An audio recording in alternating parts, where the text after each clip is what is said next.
Le triomphe de la vie, cas numéro 3. Nom, Volquimar Carvalho dos Santos, âge 21 ans, cause du décès, incendie. Le 1er février 1974 fut une journée tragique pour beaucoup d'habitants de Sao Paulo. Le Joelma, un immeuble du centre-ville, est en feu. Parmi les victimes, Volquimar, 21 ans. Sa mère, Valkyria, spirit convaincue, s'est rendue à plusieurs reprises auprès de Chico Xavier. Voici le premier message que sa fille lui adressa à travers le médium. Le message. Avec tout mon amour, maman, cher Alvaro, avant tout je demande la bénédiction divine en notre faveur, ainsi que ta bénédiction, maman chérie, afin que les forces ne me manquent pas en cet instant où je prends le stylo pour écrire avec l'aide de grand-père. Je ne peux pas expliquer l'émotion qui submerge toutes mes pensées. C'est comme si le tableau complet de ce qui s'était passé il y a quelques mois me revenait en mémoire. Je me sens excessivement émue. Tout me ramène en arrière pour revisiter ce que je dois contempler en moi-même avec sérénité. C'est comme un rêve, maman. Nous sommes à nouveau ensemble à travers les mots, à travers cet entretien tant désiré. Ce n'est plus le carton de l'alphabet dont les mouvements trop lents ne nous permettraient pas de nous exprimer comme nous le souhaitons. Ici, nous communiquons d'âme à âme par des mots que je n'arrive pas à imprégner de tout l'amour que je voudrais. Je vous demande de ne plus pleurer sur les souffrances passées qui ne sont que l'expression des lois divines. Je sais que toi et les nôtres aimeraient en savoir davantage. Comment s'est déroulé l'inattendu, il est très difficile de se le remémorer. Ce matin-là, tout s'est produit subitement, comme si nous devions tous obéir à un ordre venu d'en haut qui nous poussait à changer de vie et de corps. Quand j'ai su qu'il y avait le feu, le tumulte dehors n'était pas des moindres. Plongés dans le travail, nous avions été coupés des bruits extérieurs et il était déjà trop tard pour se sauver. Comme les autres, j'ai automatiquement répondu à l'instinct irrésistible, descendre à toute vitesse. C'est ce que nous avons tous fait. Les ascenseurs ne pouvaient déjà plus nous transporter, l'électricité avait été coupée. Je voulais absolument descendre, mais c'était impossible.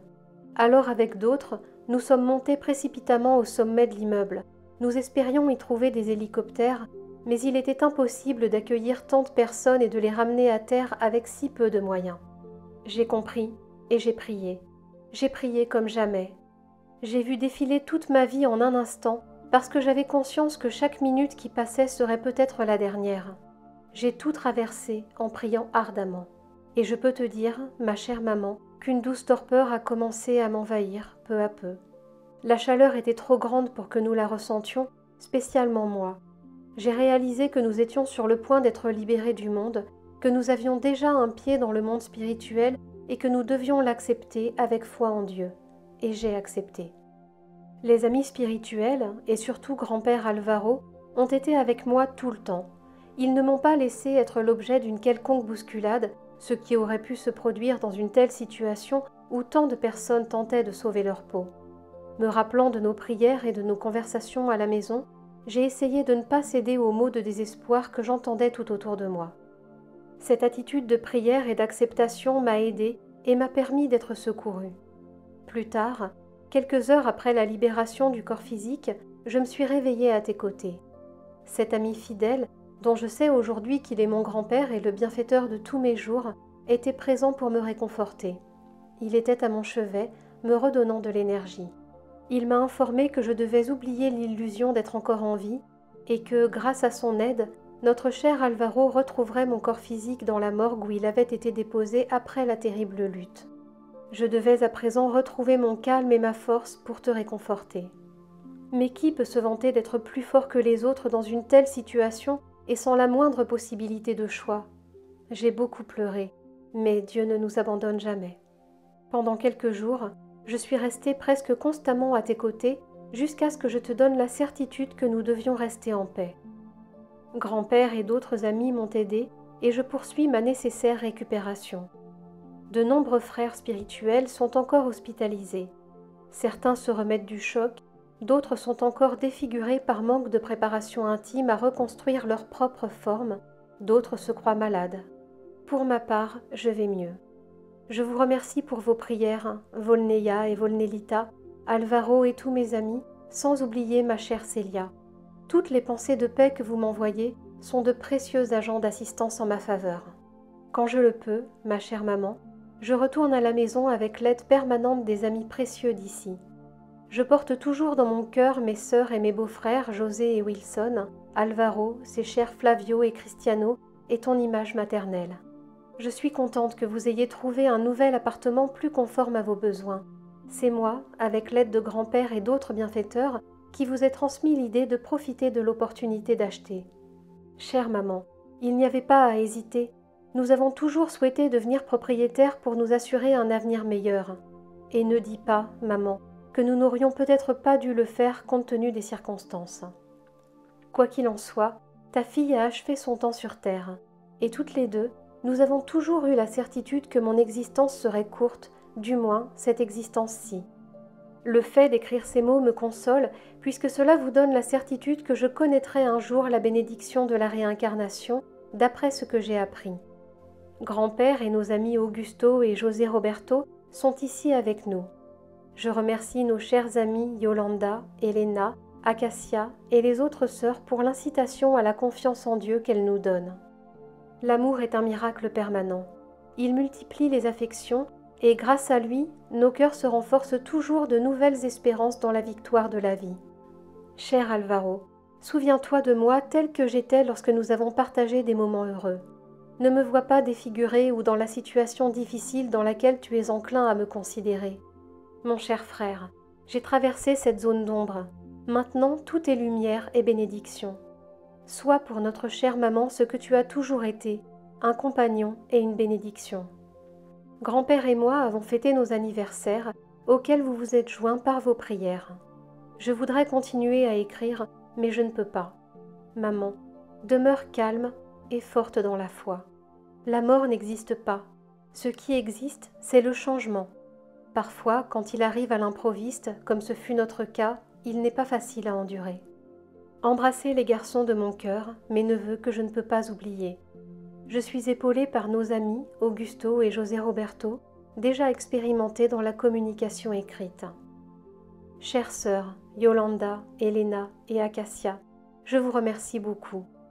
Chère maman, cher Alvaro, frères et sœurs de mon cœur, Dieu vous bénisse. Maman, écoute-moi et rappelle-toi de ces petits mots.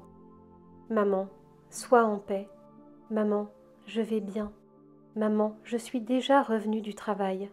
Maman, je rentrerai un peu plus tard. Sois certaine, ma chère maman, que le bisou de chaque jour et la tendresse de chaque instant demeurent. Ta fille t'offre toujours son propre cœur, ta fille d'aujourd'hui et pour toujours. Volkimar. Message reçu par le médium Francisco Candido Xavier au cours de la réunion spirit de la matinée du 13 juillet 1974 à Uberaba, Minas Gerais. Signe d'identification. 1. Alvaro est le frère de Volkimar. 2. Le carton de l'alphabet est un carton que Volkimar avait réalisé sur lequel figurent toutes les lettres de l'alphabet.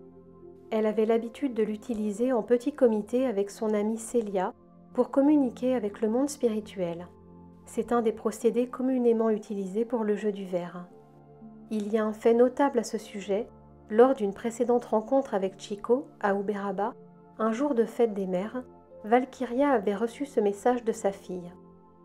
Elle dit qu'elle a laissé un moyen de communiquer avec vous à travers un carton. Sur les demandes d'éclaircissement du médium, la mère de Volkimar s'était rappelée de l'existence de ce carton et l'utilisait pour communiquer avec sa fille. C'est au moyen de cet alphabet que sa fille lui demanda de retourner à Uberaba le 13 juillet parce qu'elle lui donnerait un message psychographié par Chico. 3.